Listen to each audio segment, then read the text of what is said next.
I'm sorry to have to begin by disagreeing with His Grace. If you're going to be a serious grown-up person and appear to defend the Catholic Church in public in front of an educated and literate audience, you simply have to start by making a great number of heartfelt apologies and requests for contrition and forgiveness. Now, you might ask,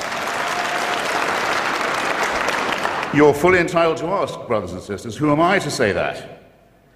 Well, in the Jubilee Millennium Year of 2000, the Vatican spokesman, Bishop Piero Marini, said, explaining a whole sermon of apology given by His Holiness the Pope, given the number of sins we've committed in the course of 20 centuries, reference to them must necessarily be rather summary.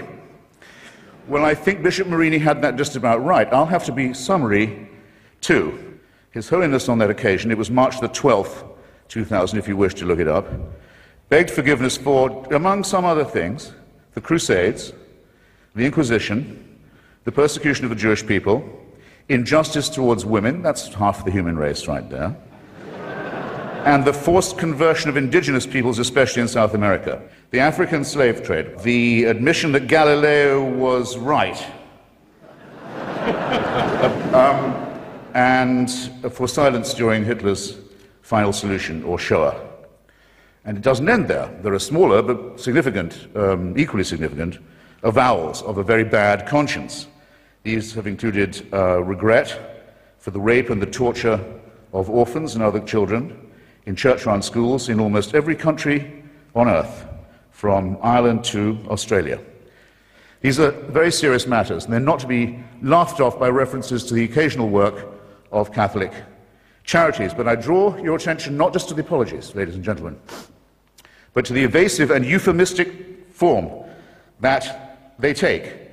Joseph Ratzinger, the current Pope, considered by some, by Catholics, to be the Vicar of Christ on earth, in his comment, one of the few he's made, on the institutionalization of rape and torture and maltreatment of children in Catholic institutions, he has said, it's a very severe crisis which involves us, he said, in the following: in the need for applying to these victims the most loving pastoral care.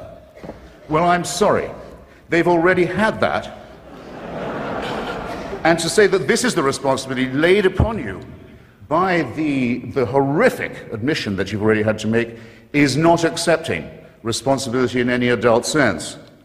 The same euphemism comes in the term some Christians allowed themselves to be deceived in this way and to act against the gospel. Well, anti-Semitism was preached as an official doctrine of the church until 1964. Do you think that might have something to do with public opinion in Austria and Bavaria and Poland and Lithuania? There'll come a time when the church will issue apologies and explanations and half-baked appeals for forgiveness for things it's still doing. I think that there will be an apology for what happened in Rwanda, the most Catholic country in Africa, where priests and nuns and bishops are on trial for inciting from their pulpits and on the church's radio stations and newspapers the massacre of their brothers and sisters. Staying in Africa, I think it will one day be admitted with shame that it might have been in error to say that AIDS is bad as a disease, very bad, but not quite as bad as condoms are bad, or not as immoral in the same way. I say it in the presence of His Grace, and I say it to His face. The preachings of His church are responsible for the death and suffering and misery of millions of his brother and sister Africans, and he should apologize for it. He should show some shame.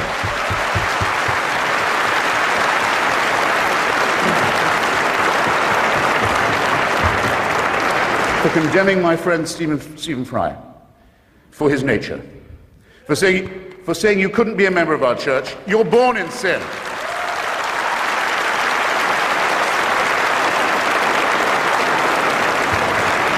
He's not being condemned for what he does, he's being condemned for what he is. You're a child made in the image of God. Oh no, you're not. You're a faggot. And you can't join our church and you can't go to heaven. This is disgraceful. It's inhuman. It's obscene. And it comes from a clutch of hysterical, sinister virgins who've already betrayed their charge in the children of their own church. For shame, for shame. I don't wish any ill on any fellow primate or mammal of mine. So I don't at all look forward to the death of Joseph Ratzinger. I don't. Or any other pope. Not really. Except for one tiny reason which I ought to confess and share with you. When he dies, there's quite a long interval till the conclave can meet, and for that whole time, that whole interval, it's a delicious, lucid interlude, there isn't anyone on earth who claims to be infallible. Isn't that nice? All I want to propose in closing is this, that if the human species is to rise to the full height that's demanded by its dignity and by its intelligence, we must all of us move to a state of affairs where that condition is permanent. And I think we should get on with it. Okay, thank you for having me.